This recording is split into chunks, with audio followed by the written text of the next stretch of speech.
Hello friends, પ્રકરણ number 6 ઉદાહરણ number 13 જોઈએ, જે અંતર્ગત તમને ત્રિકોણ ABC ની અંદર ખૂણો એક કાટકોણ કહે. તો સૌથી પહેલા એવો ત્રિકોણ બનાવીએ કે જેનો ખૂણો એક કાટકોણ હોય.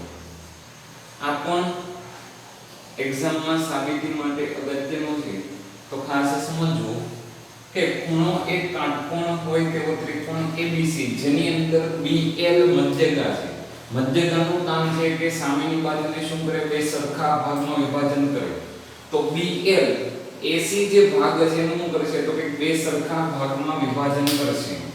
એવી જ રીતે હજી એક મધ્યગા છે CM, એટલે કે C માંથી એક મધ્યગા હું M લઉં તો CM થશે, જે AB નું બે સરખા ભાગમાં વિભાજન કરશે. અને આપણે એવું દર્શાવવાનું છે કે 4 વખત BL², એટલે કે સૌથી પહેલું તો તમારે એવું વિચારવું પડે કે ABL કંઈક કાટકોણ ત્રિકોણ લેવો પડશે. પછી CM જેની અંદર આવે એવો કાટકોણ ત્રિકોણ એટલે કયો હોય, તો કે CMA કાટકોણ ત્રિકોણ. અને પછી BC એટલે કે ત્રિકોણ ABC કાટકોણ. અને આ ત્રણેય વિધાનનો ઉપયોગ કરી અને આપણે 4BL² 4CM² 5BC² આપણે સાબિત કર્યું. જોઈએ સૌથી પહેલું કે આપણે BC² લાવવાનો છે, તો પહેલા તો ત્રિકોણ ABC માં આપણે શું કહી શકીએ, તો કે ખૂણો A કેટલાનો આપેલો છે, કાટકોણ. જો ખૂણો A કાટકોણ હોય તો પાયથાગોરસ પ્રમેય પ્રમાણે BC² બરાબર શું લખી શકાય, કાટખૂણો બનાવતી બાજુના વર્ગનો સરવાળો, એટલે કે AB² AC². એટલે કે આપણે AB² AC² આવશે ત્યાં આગળ શું લખી શકશું, BC², એટલે કે આને પરિણામ નંબર 1 કહી. હવે તો કે પહેલી જે માહિતી છે એ આપણે લખી નાખીએ કે BL અને CM નું રહેલી છે મધ્યગા. જો BL અને CM મધ્યગા હોય તો એવું કહી શકાય કે AL છે તે AL એ આખા AC કરતા અડધું હોય.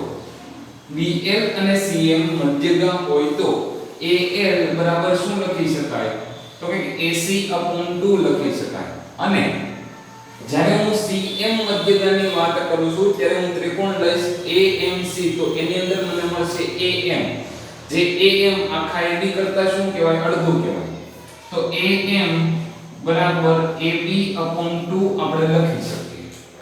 હવે તો કે કશું જ નહીં, ફક્ત કાટકોણ ત્રિકોણનો ઉપયોગ કરવાનો. આપણી પાસે જે માહિતી છે એનો ઉપયોગ કરીએ. ત્રિકોણ જે પહેલા આપણે લખીએ ABL. ત્રિકોણ ABL માં ખૂણો A કેટલાનો છે, 90. જો ખૂણો A 90 હોય તો કર્ણ કોણ થઈ જશે, BL. તો કર્ણનો વર્ગ એટલે કે BL વર્ગ બરાબર શું મળશે, AB વર્ગ પ્લસ AL વર્ગ. AB વર્ગ પ્લસ શું મળશે, AL વર્ગ. આપણે AB વર્ગ એમને રાખશું, પરંતુ AL છે એને શું કરીએ, તો કે AC/2 લખાય. એટલે AB² plus AC/2 whole raise to square. તો AB² પ્લસ AC²/2 નો વર્ગ શું થઈ જાય, 4. અત્યારે આપણે આ પરિણામ છે ને એઝ ઇટ ઇઝ રહેવા દઈએ. હવે આપણે આગળ વધીએ. શું જોઈએ, તો કે બીજો એક ત્રિકોણ લઈ લઈએ. બીજો ત્રિકોણ શું લેવાનો છે, તો કે બીજા ત્રિકોણની અંદર AMC આવશે, જેમાં પણ ખૂણો A કાટકોણ છે. એટલે ત્રિકોણ AMC માં ખૂણો A કાટકોણ હોય તો ફરીથી પાયથાગોરસ પ્રમેયનો ઉપયોગ કરી શકાય. એટલે કે કર્ણ CM નો વર્ગ અથવા તો MC નો વર્ગ એ કાટખૂણો બનાવતી બાજુ, એટલે કે AM વર્ગ પ્લસ શું લખાય, AC વર્ગ. હવે ત્યાં આગળ મારી પાસે શું રહેલું છે, તો કે AM ની કિંમત મને ખબર છે, AB upon શું થાય, 2. તો AB/2 whole raise to square plus AC². તો AB નો પણ વર્ગ થાય અને 2 નો પણ વર્ગ, જે 2 નો વર્ગ આપણને 4 મળશે. તો CM વર્ગ બરાબર AB વર્ગ છેદમાં 4 પ્લસ AC વર્ગ મળશે. હવે શું કરવું પડે, તો કે પહેલા છે આપણે લસાઅ લઈ લઈએ, એટલે આપણી માટે સરળ ગણતરીઓ થઈ જાય કે 4 નો હું લસાઅ લઉં તો બધા પદને શું કરવું પડે, 4 વડે ગુણો. બધા પદને 4 વડે ગુણો તો 4 ગુણ્યા CM વર્ગ એટલે 4 CM વર્ગ.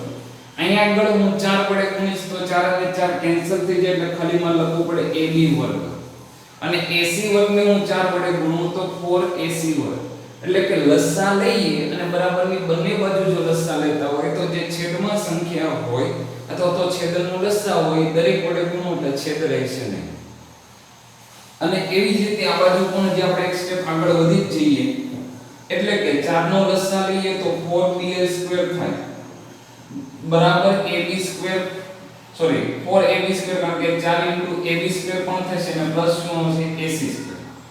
આને પરિણામ નંબર હું 2 આપી દઉં છું અને પરિણામ નંબર શું કહી દઉં 3. હવે વિચારો કે આપણે 4BL² અને 4CM² કારણ કે આ 4 ની અંદર આપોથી બંનેનું પ્લસ જ થાય તો પરિણામ 2 અને 3 છે તેનો સરવાળો લેતા પરિણામ 2 અને પરિણામ 3 એનો શું લેતા સરવાળો લઈશું એટલે શું મળશે તો કે સરવાળો લેતા આપણને મળે છે 4BL² 4CM² ડાબી બાજુનો સરવાળો ડાબી બાજુ જમણી બાજુનો સરવાળો જમણી બાજુ એટલે કે 4AB² AC². 4AB² AC². હજી આપણે આ પદ ઉમેરવાનું કારણ કે 4CM² બરાબર તો શું થાય AB² 4AC². AB² શું લખો 4AC² લખો. હવે આ બાજુ શું લઈ શકાય તો કે 4 ને કોમન તો BL² શું થાય CM². જમણી બાજુ વિચારો તો 4AB² AB² એટલે કે 5AB² AC² 4AC² એટલે કે 5AC². હવે શું કરી શકાય તો કે બંનેમાંથી 5 છે ને કોમન લઈએ તો 5 કોમન લઈએ તો આપણને મળે છે AB² AC². હવે પરિણામ નંબર 1 નો ઉપયોગ કરતા AB² AC² હોય ત્યાં આગળ BC² લખી શકાય તો બરાબર 5BC² એટલે કે જે આપણે સાબિત કરવાનું હતું તો અહીંયા આગળ ખૂબ જ સરળતાથી ફક્ત તમારે 3 કાટકોણ ત્રિકોણના ઉપયોગથી સાબિતી થશે. જય હિન્દ જય ભારત.